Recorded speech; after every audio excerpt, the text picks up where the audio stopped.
How are you, sir? Good. How you doing? I'm doing well. This is exciting. The Shawshank Redemption is my favorite film, so let's say Oh, fantastic. familiar with your work. Uh-oh. Been a while. Yeah, well, if it was the only thing you did, you'd be hungry. So it's worked out for you. Obviously, music is very much in your blood, but I'm fascinated by this job more so than I think maybe any other in the industry because I can't play an instrument. I bought a guitar, I tried it, I broke a string, it's on my wall now. That's just what it is. But you can essentially go to work and start more so from scratch than almost anyone than the screenwriter. Like there's nothing when you start. There's just here's the movie. Sometimes there's not even a movie yet. Go make 90 minutes to 2 hours worth of music that everyone will like, enjoy. Like how do you start that? It seems so big. Yeah, it's a really good question. I think early in my career, that was a daunting thing. The thing about movie making is, the boat goes out of the harbor, but it's got to come back into the harbor. And that's where I am when it comes back in. So obviously there are just big requirements, and it's obviously also a last ditch moment where, music can really help if the movie's great. As I thought in Shawshank Redemption, you just don't want to make it a worse movie. If it needs things, there you are to help. And I'm a fresh set of ears. And hopefully by then a director is very open. Well, why wouldn't he or she be in just improving the movie? And I guess to that end, I just kind of start somewhere, with very basic improvisations, tones, two chords that toggle, and I'll start to just make idea after idea, and I'll make a big session which has the entire movie in it. Put all these ideas in this session and say, hey, what if this idea went here? That doesn't work. Well, what about here? That's better. What about here? Oh, that's really interesting. And I would just start to hone it down ahead of ever working with a director. And then at a moment where I felt comfortable enough to start sharing, I'd ask the director to come over and just start casually playing these things. And I think casual is an important word because it's nice for a director to know that I'm not shoving ideas towards them, but instead inviting them into the process. And I've said in the past, kind of encouraging rejection, because that there's going to be rejection, and I know from experience that you want that rejection to happen in person. You want a kind of a fair exchange of yes, no's. You want a director to know that you accept that, because I think that just calms people down. But then it's just very much step by step. Here's a good idea. Here's a not so good idea. Here's 5 great ideas. Oh man, this works there. Could it work here? And you find, hopefully, in most environments, that after a while you've made some progress. And then from that progress, you think, wow, what does this say about the contour of the film? How much music is in it? And where does music go out? And all these kinds of things start to make more sense.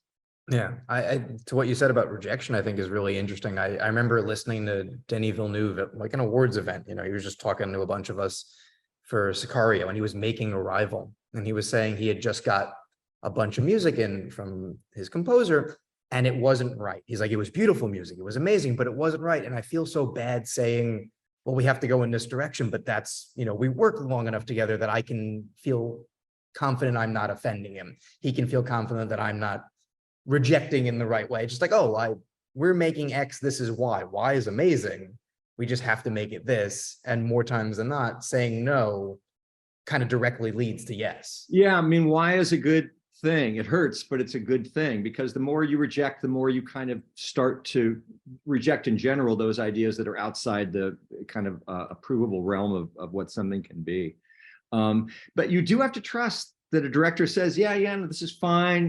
We know that I wanted X and you made Y. I have to trust that I'm not going to, get fired. So the issue is there's still going to be a difference between me and a director, no matter what the circumstances are. There's going to be a moment where I must please.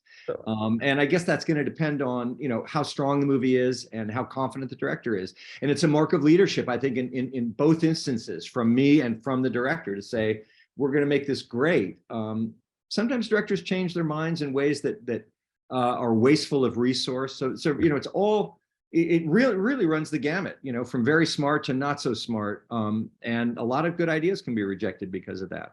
But I kind of have to accept it, because it's just the nature of the business I'm in. How do I roll out the rug to be crass, you know. Yeah.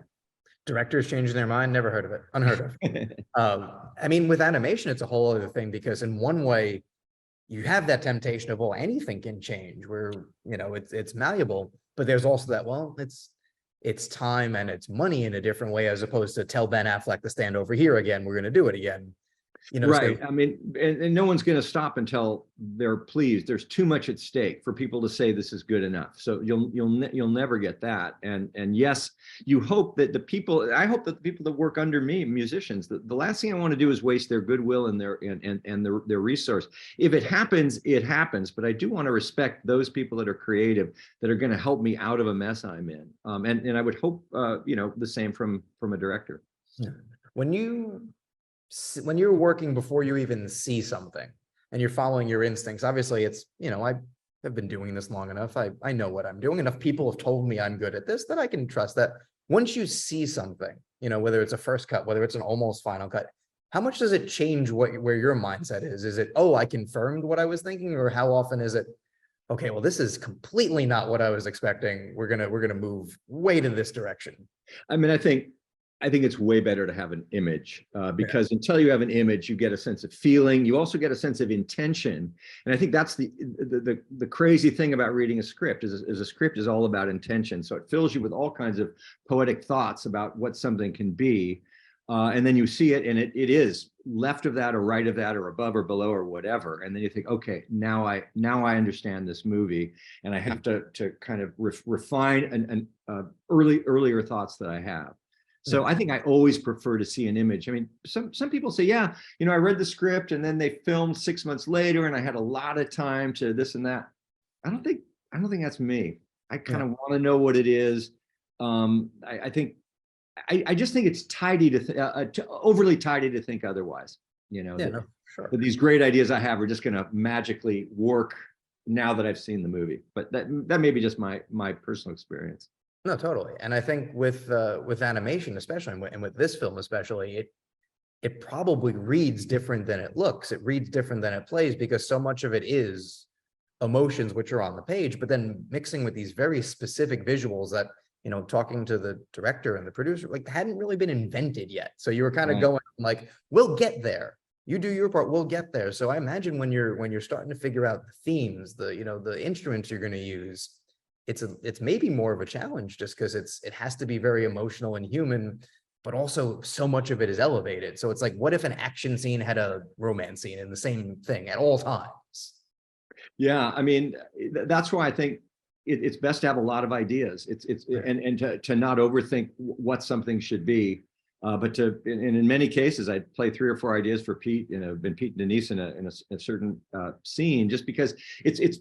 If I play one idea to you, the director, you kind of go, yeah, that's interesting. If I play a second idea, you go, oh, that's a much better idea now that I know that because I heard this first idea. So I think sometimes writing a lot helps decision making come easier and ends up being a lot less effort in terms of getting to a place. And as you know, it's so highly collaborative. Taste is utterly undefendable. If I like something and you don't, and you're my director, chances are it's not going to end up in the movie. Unless I have another idea and it makes you stop digging your heels, because now I've satisfied this wish you have as a director to have something else. And you say, you know what, that first idea was better than I thought. And you feel more comfortable because I've given you options. Well, I think shorthand also helps with that. When you've worked with a director more times than not, you can feel maybe slightly emboldened to be like, well, no, listen again, or like, try this, as opposed to it's first impressions. Oh, I really liked your Bond theme. Like, great, thank you. But like, that's not really helping us right here. You know, you work with enough people enough times, you can go like, I think this idea might work. Like, I think you're going to like it. Just like listen and go. And that's where I think that communication process is so important. Every department needs communication, but I think if you don't have a relationship with your composer, it never works. It's true. It's really true. But I think past relationships get you in the door. And I think there's a trial by fire no matter what, because the stakes are always high. Yes, there's shorthand, and yes, there's. Are we good? Yeah, no worries. Yes, there's shorthand, but in the end, I like it or I don't like it. And you know, if I try to tell you why you should like something, chances are it's going to make you dig your heels even more and tell you why I'm wrong. It just seems like human nature to me. Yeah, well, I mean, that's where you hope the person who hired you hires you because you're good at your job, and then also lets you do your job. That's where having a director who doesn't micromanage, I think, is super important.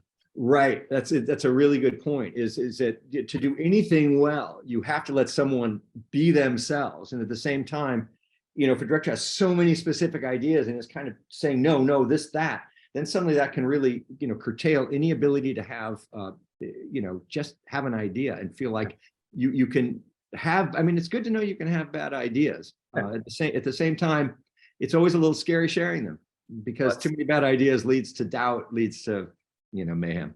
That's where you have to, I think, fall back on, well, enough people have like said the work works, either in the last movie, 15 Oscar nominations is a nice little, like, I can make a mistake and get away with it. Like, let's play, let's have fun. And I think also just you're the one who knows at the end of the day. You sit down and watch Elemental, you sit down and watch any of your work if you can, and you hear the sound and you look and it makes sense, all right, I did that. And whatever process it was to get there, it worked, it was worth it. Right. And I think you're right. The more experience you have, the looser you remain for the longer time. I mean, I think that's the big lesson to me is don't get so set in good choices you think you've made.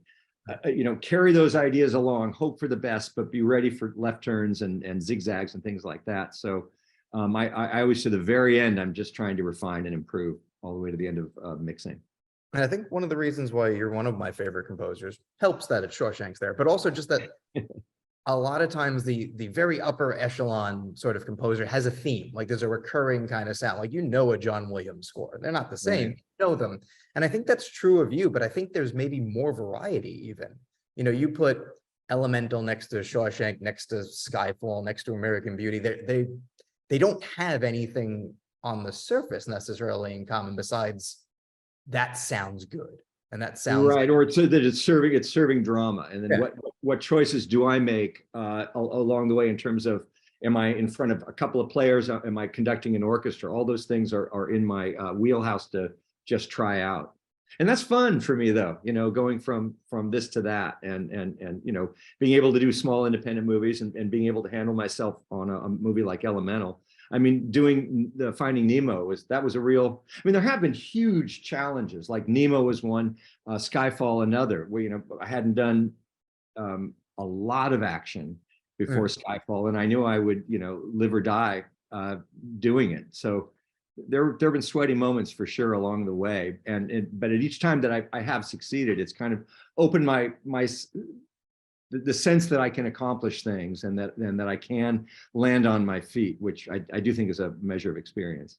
right, because you also have years of just watching them and enjoying, like, oh, I've seen a Bond movie, I've seen a cartoon before, like I know when it works. So as soon as, probably the first time you hit and you watch a completed scene, you go, okay, I can do it. The sort of gates unlocked, and then it's all right, let's have fun. I'm not going to screw it up now. That's right. But for me, I think I can always screw it up. I mean, I mean, and not that I do, but I just don't.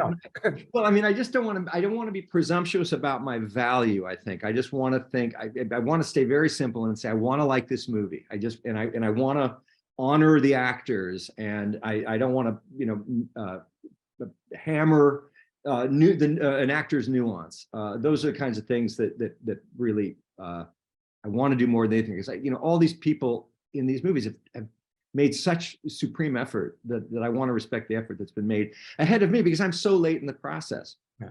Well, yeah, you're the closer essentially. It's got the ribbon around the gift kind of a thing. Well, I mean, the work speaks for itself here, elsewhere, all those nominations. I will say, as we wrap up, among, like, I cover the awards race, there are a few people in the industry more sort of desire to have an Oscar than you. So I'm obviously, it's not why you do the work, but I feel like something to the fact that there's all these people who've never met you, in the way that like Roger Deakins had it, of like, we got to get this guy a thing. And it's not going to make our life better, but it's that sense of like, how do they not? And I imagine that's just, it's got to feel good. To be recognized is what you're saying. It is. Again, I never want to take it for granted. And awards are awards, and they come with all their baggage. And I don't think on if I'm to be honest, that it would change my life to win an Academy Award. because I think in the end, what interests me most is how I engage with players, and just those moments that are just amazingly special, collaborative moments where I think, wow, I'm somewhere I never would have been, with people that I'm around and who I trust, and what a joy it is to be creative. Oh no, you've literally won. Like there's no reason not to be like thrilled with it. But you know, if they give you one, you don't have to send it back. That's cool. I'm going to remember that. Exactly. Oh, well, there's a spot behind you. So there you go. Thank you so much for doing this. Like I said, one of my favorite composers, and it's just like I said, I can't make music, so people who can, it's fascinating. Oh man, well, thank you. Thanks for the great questions. Oh, it's my pleasure. Thank you, and congrats again. All right, thank you, man. Also, take care. Take care. All right.